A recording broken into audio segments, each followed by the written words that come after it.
കറിയാച്ചോ ഓ ഇവിടെ പള്ളിയൊക്കെ ഒന്നും ഒരു കുറവില്ലല്ലോടാ. പെങ്ങള് ഹാപ്പി അല്ലേ? അത് മതി. എനിക്കതായിരുന്നു ഒരു പേടി, പള്ളിയിൽ പോകാൻ പറ്റുമോന്നുള്ളത്. അതെ, നമ്മുടെ പറമ്പിലെ റബ്ബർ ഉള്ളി പറക്കി വിറ്റാ 30-ാം പക്ക സർക്കാർ കൊടുക്കുന്നതിനേക്കാളും കിട്ടും ഇവന്. പിന്നെ എന്നാത്തിനാ ഇവൻ ഈ തൊലിഞ്ഞ പണിക്ക് പോകുന്നത്? തൊലിഞ്ഞ ജോലിയോ? ഈയിടെ ഇത് സർക്കാർ ജോലിയാ.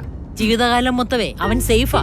പിന്നെ അല്ല തന്തമാരുണ്ടാക്കിയ തപ്പി നടക്കാതെ നെറ്റിലെ വിയർപ്പ് കൊണ്ട് അപ്പം ഭക്ഷിക്കുന്നവൻ തന്നെ യഥാർത്ഥയാണ്. അതിപ്പോ നിങ്ങൾ എനിക്കിട്ടൊന്ന് ആക്കിയതാണല്ലോ. നിനക്ക് തോന്നിയോ?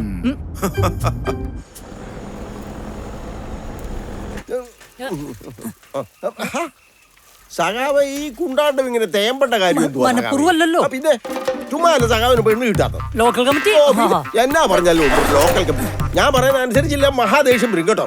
സഖാവ് ചവിട്ട് പഠിക്കേ ചവിട്ടാന്നല്ലോ നിങ്ങൾ പറയുന്നേ. ആശാനെ ചവിട്ടു. ആലപ്പുഴ ബസ് സ്റ്റാൻഡിൽ കപ്പലിന്റെ വീട്ടാണെന്ന് ഓർമ്മയുണ്ടാ? തന്നെ പിടിച്ച് ഞാൻ എന്റെ പിയ്യാക്കിയാ.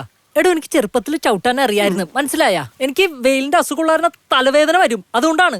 തന്റെ സഹായം എനിക്ക് ഇനി വേണ്ട. എനിക്ക് ഒറ്റക്ക് ഞാൻ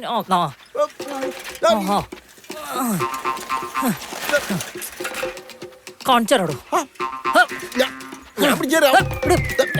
സഖാവ് പറക്ക പറ്റിയിട്ടില്ല, ചവിട്ടരുതെന്ന്. സഖാവെ വീഴും പറയുന്ന കേക്ക്. നെഞ്ചത്തോട്ടാണല്ലോ ദൈവമേ. ഓ പറഞ്ഞാൽ അറിയാത്ത സഖാവ് കൊള്ളുമ്പോഴറിയാന്നോടിയല്ലേ. സഖാവ് നമ്മുടെ ഇടതുവശമാ.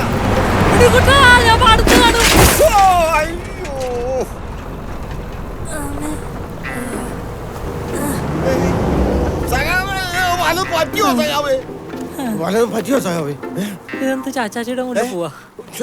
അയ്യോ, നമ്മളേത് വാട്ടിലാണ്? ഒന്നും പറ്റില്ല. നമ്മളെ പരിചയമില്ലാത്ത കക്ഷികളാണെന്ന് തോന്നുന്നല്ലോ സഖാവി. അതെ, അത് ശരിയാണ്. നമ്മുടെ വോട്ടർ പട്ടികയിലുള്ള ആൾക്കാർ. നമുക്കൊന്ന് ചോദിച്ചാലോ?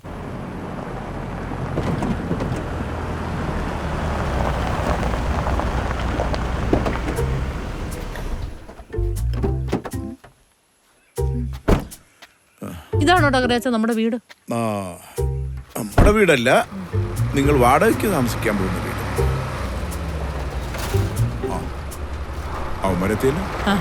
എത്തിയല്ലോ. ഇതെന്താ നിങ്ങൾ പഴയ ഫർണിച്ചർ കയറ്റി വന്നേ? പുതിയ ഉണ്ടായിരുന്നല്ലോ. പിന്നെ വാടക വീട്ടിലേക്കല്ലേ, ഇതൊക്കെ മതി.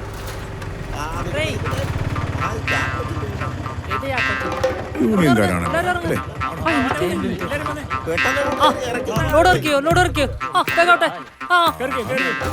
മനസ്സിലായില്ല, ആരാ?